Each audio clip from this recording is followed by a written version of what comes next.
ថ្ងៃនេះគឺជាថ្ងៃចូលឆ្នាំខ្មែរថ្ងៃទី1ហើយខ្ញុំក៏បានមកដល់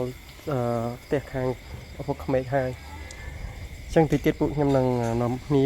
ទៅវត្តទាំងអស់គ្នាបន្ទាប់មកពីវត្តវិញគឺ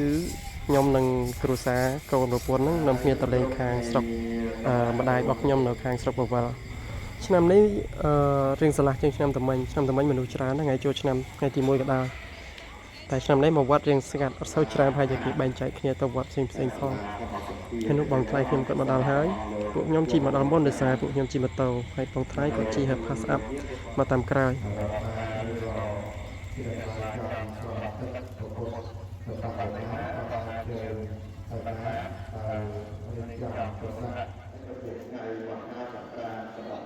តបពីថ្វាយបង្គំព្រះរួចពួកយើងក៏បាន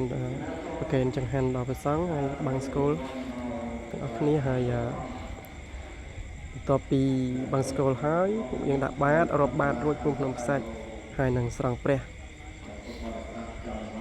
ពេលចប់ពីនឹងទៅគឺពួកខ្ញុំនាំគ្នាទៅប្រវល់ម្ដងទៅលេងខាងម៉ែម្ដងចូលអីអានេះក៏តសាពួកយើងក៏លែងរាប់ថាប្រសពតែតាសាប់ពុទ្ធ